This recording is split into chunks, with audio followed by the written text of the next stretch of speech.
Hey guys, welcome back to my channel. I am Muriel. This is As Told by Muriel. And on today, I am talking to LPNs, CNAs, RNs. Why are you? What's holding you back? What is stopping you from taking a travel assignment? Let's talk about it.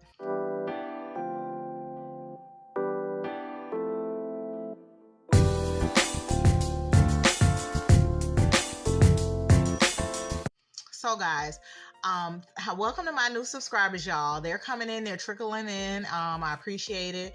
Y'all know my channel is not a bunch of like frills and woo-ha and all that. I'm very mild tone. I'm a very mild tone speaking person, more of a sit down talk, monotone almost type of person. So yeah, thank y'all for watching my videos and deciding, hey, this is somebody I might want to see another video from or get some information from, and clicking that subscribe button. If you are watching and haven't yet decided that you want to subscribe, hopefully this is that video that makes that decision for you, and you hit that subscribe and that notification bell. So for those of you who don't know, you already know what my career is. It's in the title of my name.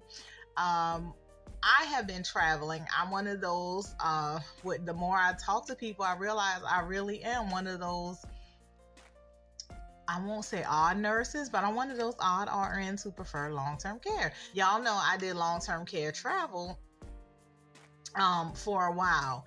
And I liked it. The money was good. The money for long-term care travel was still more than I was making as an acute care staff nurse, although it's not as much as I'm making as a acute care travel nurse, but it was more than I was making as an acute care and a long-term care staff nurse.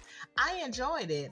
And during my travels and working in some of the long-term care facilities, there were long-term care travel CNAs. And you know, they would tell me about the money they were making, and it got me thinking, why aren't there more long-term care travel CNAs out there making this money? Like, what's holding them back?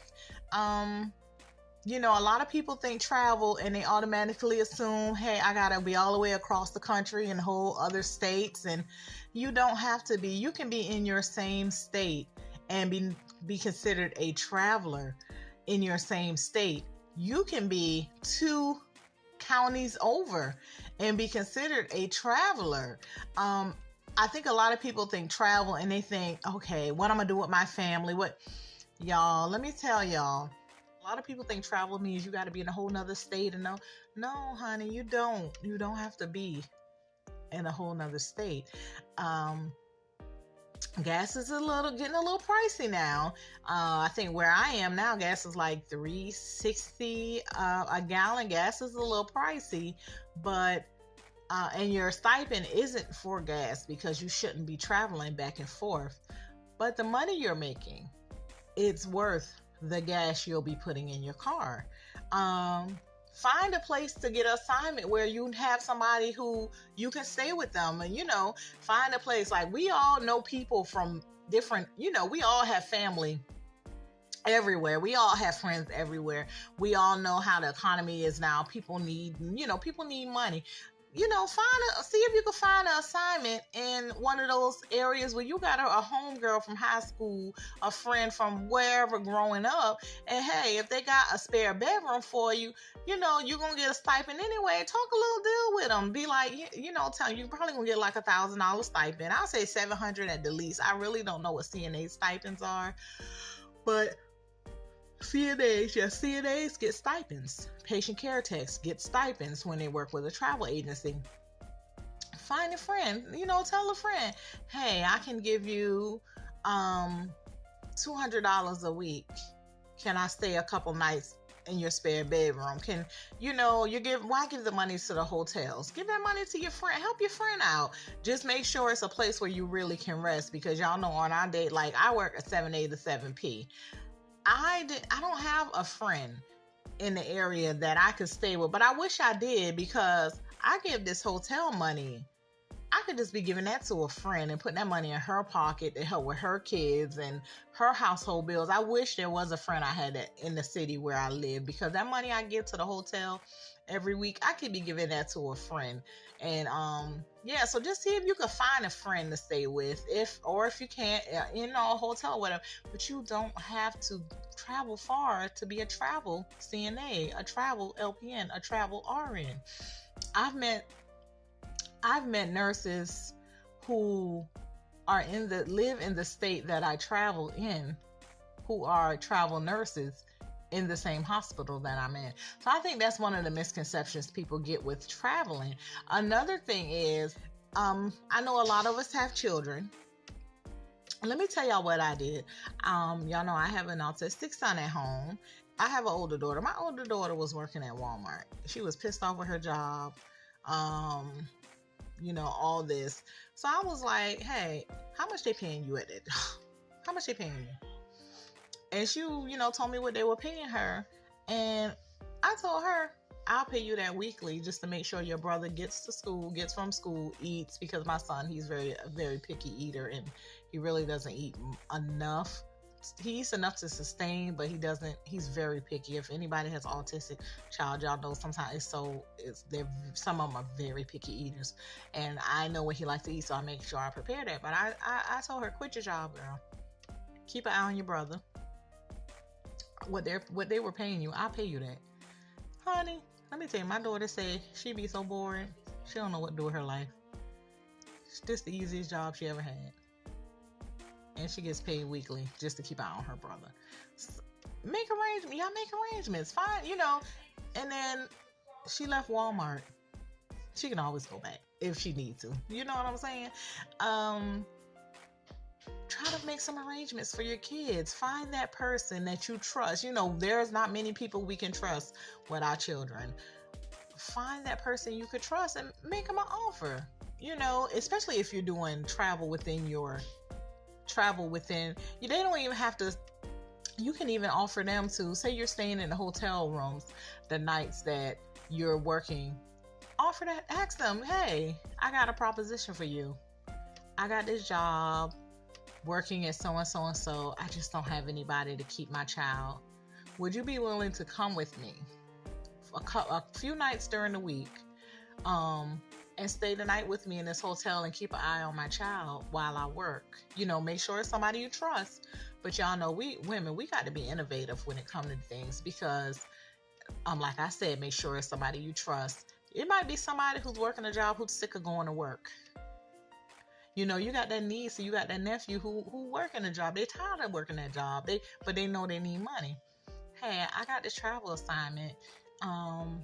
You don't have to tell them what they're gonna pay, but I got this travel assignment and I just need somebody to keep my daughter while I work. And you can tell them you're gonna be coming back home, whatever, during certain days of the week. But would you be willing to quit that job if I pay you what you're making on your job to just keep an eye on my daughter or my son or my 2 kids 3 days a week? Come stay with me in this hotel, keep an eye on my kids 3 days a week while I go work this job. Let me tell y'all, these people tired of working at Walmart. They tired of working at Target. They tired of working at these restaurants. They tired of doing this stuff. My daughter jumped on that offer. Let me tell you what she do all day. She get my son up. She get him on the bus. Her day is hers. By the time he come home on the bus, she's home. She takes him to get something to eat. She gets him dressed, make sure he gets cleaned up, brush teeth, bath at night. She keeps an eye on him, tries to keep an eye on, make sure he's not tearing up too many things in the house. And then she makes sure he's in the bed at night. And then the next day she get up, she do the same thing. And then I'm off 4 days a week. But most of the time she's not doing much or nothing. She's damn sure not working as hard dealing with customer service like she was in Walmart and what Walmart was paying her. She gets that from me. You may say, that's my daughter. Why do you have to pay her? Because she's grown. She has a life. But what she's doing for me is making it easier for me to make sure this house runs smoothly. Like, I'm making 3 times what I was making on my other jobs. if that's the children, see, you know, if children are the reason why you're not doing travel, even just local travel.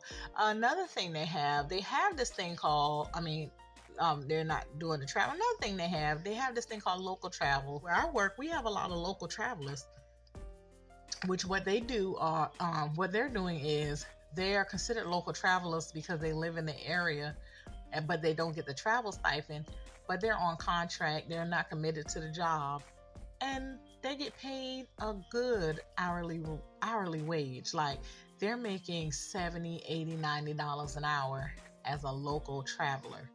They don't have to worry about how they're going to eat, where they're going to stay. They don't have to do none of that because they live right there in that city. That's an option.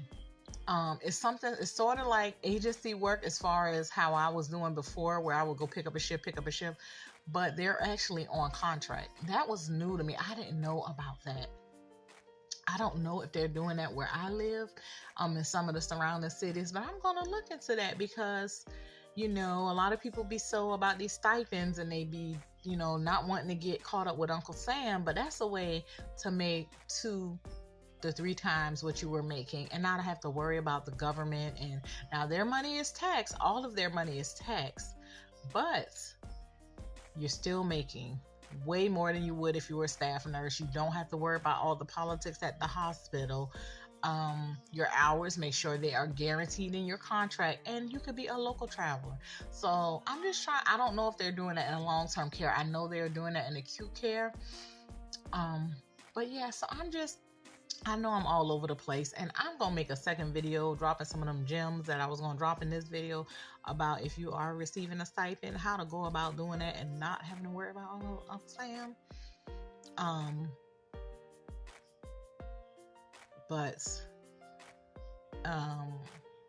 And y'all know I stay the whole time in the city that I'm working in, because all these videos have been pre-recorded, if you know what I'm saying. I stay in the city. But anyway, yeah, so I just want to make a quick little video to try to find out why some of y'all aren't traveling. What's stopping you? What's stopping you from becoming a traveler? What's stopping you from making, you know, going out there providing for your family? The hospital I'm working in as a traveler, y'all, it's so much easier than the hospital I came from. I think where I came from I'm not gonna say overqualified me, but they more than prepared me for where I work. Y'all, these people ain't really sick where I work. Them people ain't sick. What I consider sick, them people ain't sick where I work. They come in the hospital with ailments they could have did outpatient for, go to the doctor's office for, and they get admitted. I'm like, y'all really admitted the people for this? Yeah, so I already know if they offer I'm extending.